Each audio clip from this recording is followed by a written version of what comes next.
সনাতন ধর্মে আজ 12ই ফেব্রুয়ারি মাঘী পূর্ণিমা।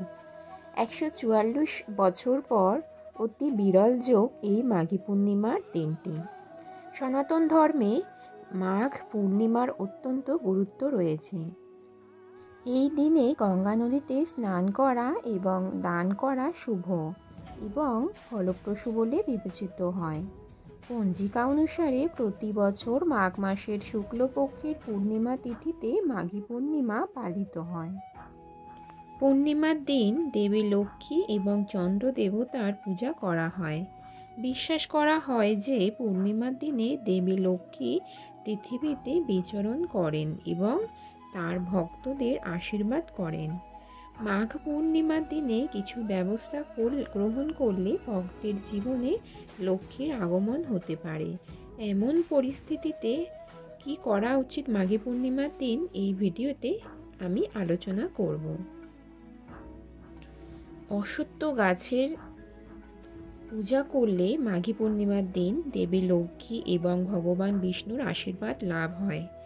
এই দিনে অশ্বত্থ গাছের নিচে ঘি এর প্রদীপ জ্বালান এবং দুধ মিশ্রিত জল উৎসর্গ করুন। মাঘী পূর্ণিমার দিনে আপনি চাল, দুধ, সাদা পোশাকের মতো সাদা জিনিস দান করতে পারেন। এই দিনে এই জিনিসগুলি দান করলে ধনসম্পদ লাভ হয়। এর সঙ্গে জীবনে সুখ ও সমৃদ্ধি বজায় থাকে। বিবাহিত জীবনে সুখ ও শান্তি বজায় রাখার জন্য মাঘী পূর্ণিমার দিনে কিছু ব্যবস্থা গ্রহণ করা প্রয়োজন। এই দিনে স্নানের পর স্বামী স্ত্রীর একসঙ্গে অশ্বত্থ গাছের নিচে দুধ এবং জল উৎসর্গ করা উচিত। এতে করে বিবাহিত জীবনে ভালোবাসা বৃদ্ধি পাবে। মাঘী পূর্ণিমার দিনে ভগবান বিষ্ণুর সহস্র নাম স্তোত্র পাঠ করুন। এটি করলে মা লক্ষ্মীর আশীর্বাদ আপনার ওপর সব সময় বজায় থাকবে এবং আপনার জীবন সম্পদ ও সমৃদ্ধিতে ভরে উঠবে। মাঘী পূর্ণিমার দিনে 11টি কড়ি নিন, হলুদে রাঙিয়ে নিন এবং লাল কাপড়ে বেঁধে রাখুন।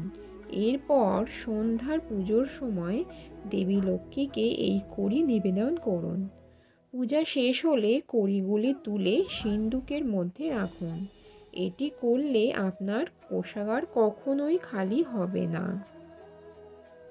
এখন আলোচনা করব মাঘী পূর্ণিমার তাৎপর্য। হিন্দু ধর্মগ্রন্থ অনুসারে মাঘী পূর্ণিমায় পবিত্র নদীতে স্নান করা অত্যন্ত শুভ বলে বিবেচিত হয়।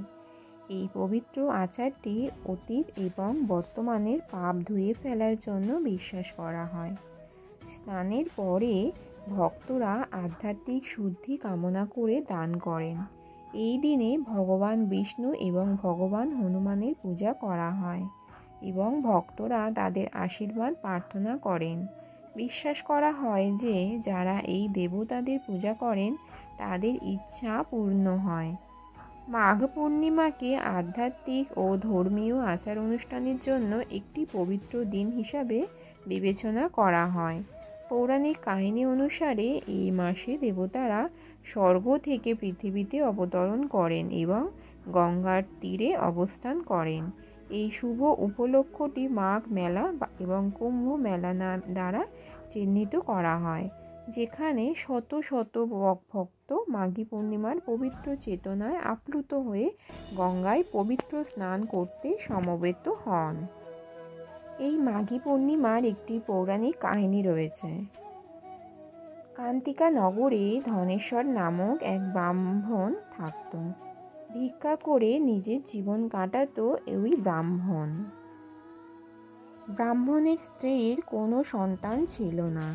একদা তার স্ত্রী ভিক্ষা করার জন্য নগরে যান, কিন্তু নগরবাসী তাকে পাঁজা বলে ভিক্ষা দেয় না। সেই সময় কেউ তাকে 16 দিন পর্যন্ত কালীর পূজা করার পরামর্শ দেন। এরপর ব্রাহ্মণী শ্রদ্ধা ভক্তি ভরে কালীর পূজা করেন। 16 দিন পর কালী প্রসন্ন হয়ে তার সামনে প্রকট হন এবং ব্রাহ্মণীকে গর্ভবতী হওয়ার বর দেন। পাশাপাশি সামর্থ্য অনুযায়ী প্রতি পূর্ণিমার দিনে অন্তত 32টি প্রদীপ জ্বালাতে বলেন। একদিন ব্রাহ্মণ নিজের স্ত্রীকে পুজোর জন্য গাছ থেকে কাঁচা আম ভেঙে দেন।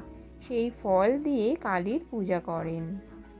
দেবীর কথা অনুযায়ী প্রতি পূর্ণিমার দিনে কালীর প্রতিমার সামনে প্রদীপ প্রজ্বলিত করতেন তিনি। কালীর আশীর্বাদে তার বাড়িতে একটি সুন্দর পুত্র জন্মগ্রহণ করেন। পুত্রের নাম দেবদাস রাখেন তিনি। দেবদাস বড় হলে নিজের মামার সঙ্গে কাশী পড়তে যায়। সেখানে ঠকিয়ে তার বিবাহ করে দেওয়া হয়। তবে দেবদাসের অপ্রায়ু ছিল, তাই কিছুদিন পরেই কাল তার প্রাণহরণ করতে চলে আসে। তবে ব্রাহ্মণ দম্পতি পূর্ণিমার ব্রত করেছিলেন, সেই ব্রতের পূর্ণ প্রভাবে কাল তার প্রাণ হরণ করতে পারেননি। মনে করা হয় তারপর থেকেই পূর্ণিমার ব্রতর প্রথা শুরু হয়। প্রচলিত ধারণা অনুযায়ী পূর্ণিমার ব্রত সমস্ত মনস্কামনা পূর্ণ করে, এমনকি জীবনের সমস্ত সংকটও দূর করে। এই ছিল আজকের আলোচনা। বন্ধুরা, আজকের ভিডিও দ্বারা যদি তোমরা কোনো উপকারে আসো, প্লিজ এই ছোট্ট চ্যানেলটাকে সাবস্ক্রাইব করে পাশে থেকো, আর অবশ্যই বেল আইকনটা প্রেস করে দিও। আজকের মতো ভিডিওটা এখানেই শেষ করছি। তোমরা ভালো থেকো, সুস্থ থেকো। দেখা হবে নেক্সট ভিডিওতে। হরে কৃষ্ণ, রাধে রাধে।